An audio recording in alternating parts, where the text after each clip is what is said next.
All right, Shalom. I want to start out by giving all praise, honor, and glory unto Yahweh, Shema, Shabbat, Shema, Kakodash.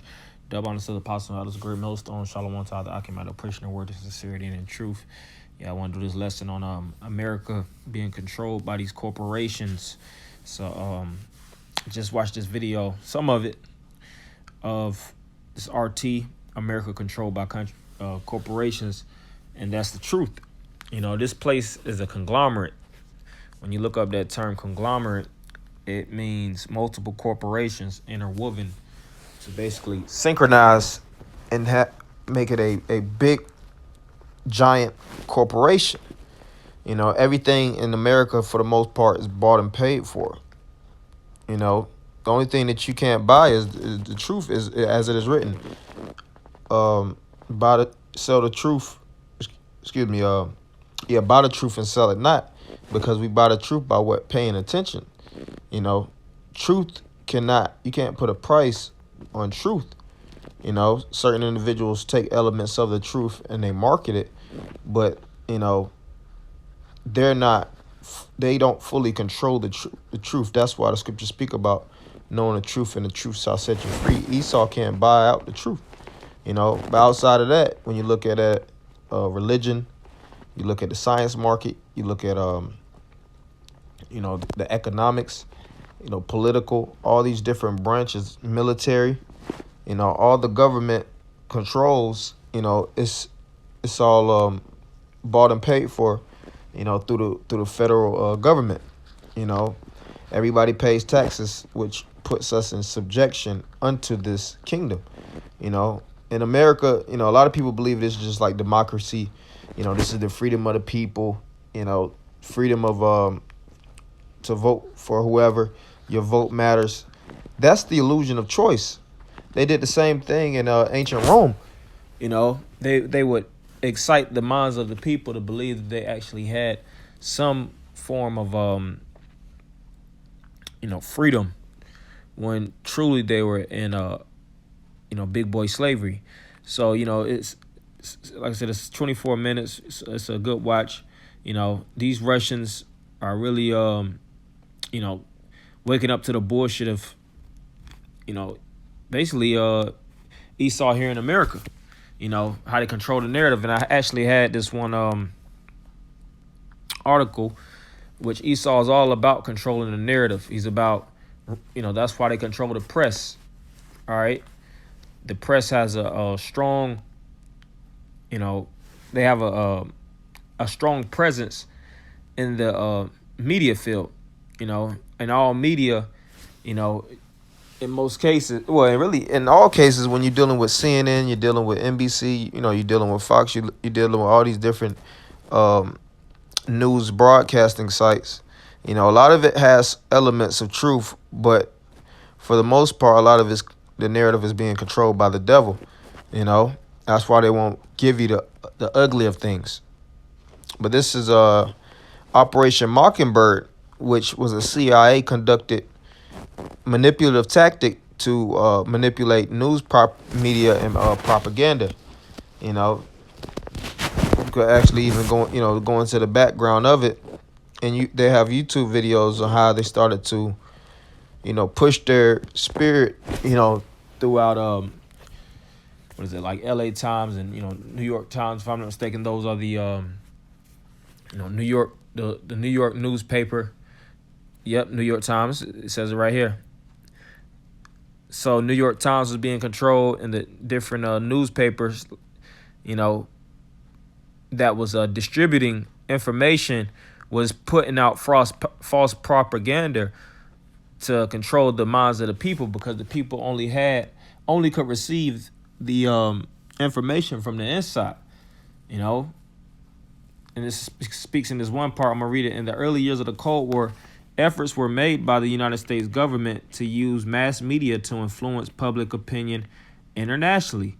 After the United States Senate Watergate Committee in 1973 uncovered domestic surveillance abuses directed by the executive branch of the United States government, and the New York Times in 1974 published an article by Seymour Hersh claiming the CIA had violated its charter by spying on anti-war activists Former CIA officials and some lawmakers called for a congressional inquiry that became known as the Church Committee.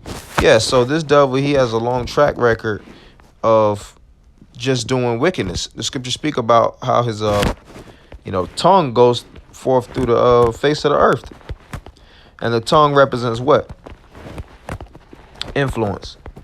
You know, with Esau's influence, he can, basically control the the funnelage. When you look at a funnel, you have the in and you have the out.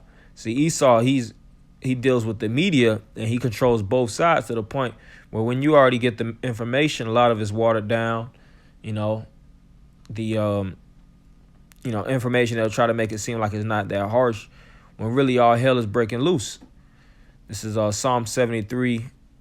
What was that? Just seen it. Yep, 73 and 9. I'm gonna start at verse 7. Oh, there's a lot of meat in here. At the top of it is really, Psalm 73 and 5. They are not in trouble as other men, neither are they plagued like other men. Right, that's going to Esau. He's not plagued like other men, because what the Lord gave him the fatness of the earth. That was the blessing that Esau was to receive in Genesis the 27th chapter. Verse 6, therefore pride compasseth them about as a chain. Violence covereth them as a garment. Their eyes stand out with fatness. They have more than heart could wish. They are corrupt and speak wickedly concerning oppression. They speak loftily. Right. The word loftily means, high-minded. They speak from a position of gloating. It said they set their mouth against the heavens and their tongue walking through the earth. You see? The tongue walking through the earth is the influence. And see, Esau's influence has been pressing upon the minds of the people for hundreds of years. And now is the time where a lot of people are not believing in them. It was just an article on that same video. They were speaking about how America ranks last in terms of media trust. So nobody's trusting America anymore. People are waking up to the bullshit of Esau, man. It was a time where he could say what he said and masses of the people would just gobble it up, and stomach it. Now, a lot of people are not buying his bullshit. That's the power of the internet. That's the power of him, that tongue that's walking through the face of the earth actually falling upon himself. Get that in Isaiah 47 chapter, because this is the time where Esau is being exposed. His nakedness is being revealed. And the scriptures speak about who can prophesy. You got, go into the word, to truly expose this man. Isaiah 47 and 3. Thy nakedness shall be uncovered, yea, thy shame shall be seen. I will take vengeance, and I will not meet thee as a man. Yeah, and it also speaks, matter of fact, I'm going to start at the top. Come down and sit in the dust, O virgin daughter of Babylon.